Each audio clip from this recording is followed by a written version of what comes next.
السلام عليكم ورحمة الله وبركاته. ازيكم حبايب قلبي؟ عاملين ايه؟ يا رب تكونوا بخير. النهاردة هنعمل مع بعض طريقة رز بلبن سهلة وجميلة، وهعملها لكم كمان زي بتوع المحلات بالظبط. هتكون كمان كريمي وحلوة أو بأقل التكلفة. هعمل وليمة الرز بلبن زي بتوع المحلات وأحلى كمان. يلا نسمي الله ونبدأ مع بعض كده. أولا معايا 2 كيلو لبن. هغلي اللبن دوت لبن جاموسي. انا بتعامل مع واحده يعني بتجيب لي اللبن، بتجيب لي الزبده وكل حاجه.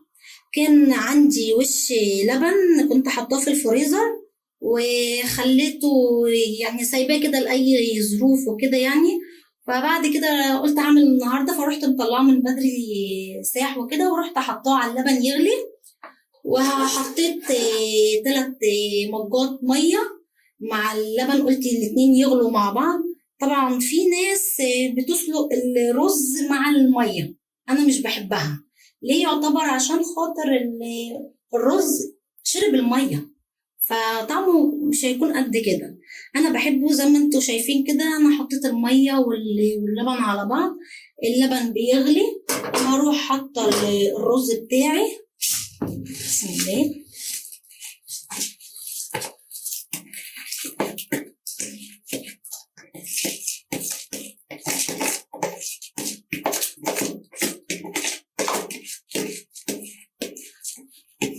طعمه هيكون أحسن من المحلات بكتير جدا. وأقعد أقلب. بسم الله. صلوا على حبيب المصطفى.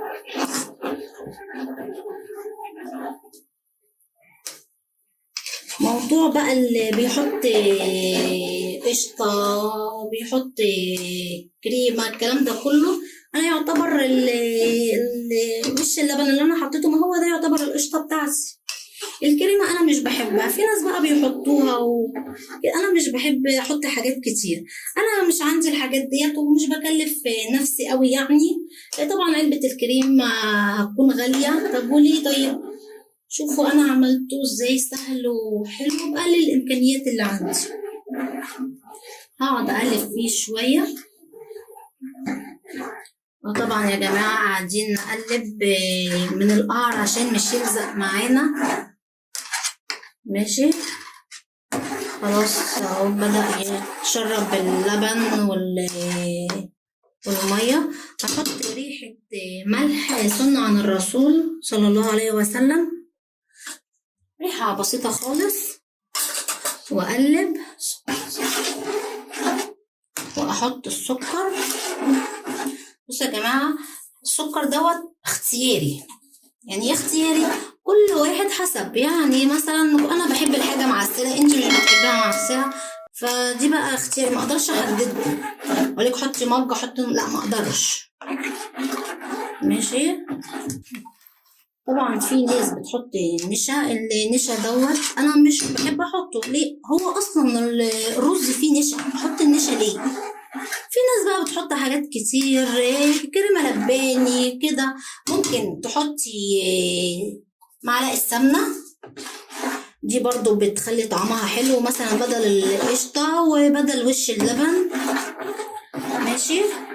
انا هقعد اقلب كده ولحد ما السكر بس يدوب وادوقه.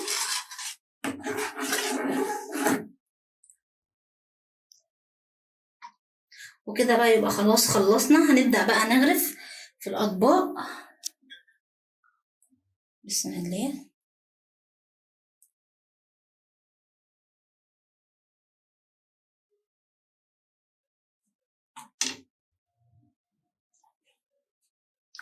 انتوا يا جماعة بتقلبوا عشان ما يلزقش منكم، تقعدوا تقلبوا. لو حسيتوا اللي هو اللبن بدأ يعني الرز بدأ يشرب اللبن، روحي بقى موطية لحد ما الرز يستوي. وبعد ما غرفنا في الأطباق نبدأ بقى نزين بقى. التزيين ده بقى يعني يعني براحتك حسب. في ناس بتحط سوداني، أنا مش بحب السوداني، بيطحنوه في الكبة انا مش بحبه. انا بحب الزبيب والجوز الهند بس كده. عندك بقى مكسرات براحتك، كل واحد يعني ايه واللي عنده. انا ده اللي متوفر عندي دلوقتي، فرحت بقى ايه عامله لهم وفرحت طبعا عيالي بشويه رز بلبن دول.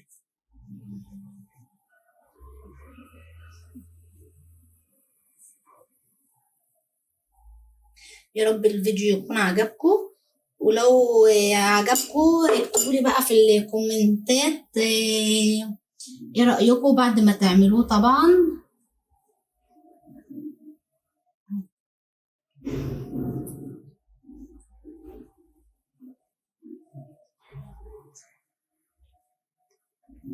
وكده يبقى خلصنا الرز بلبن بتاعنا.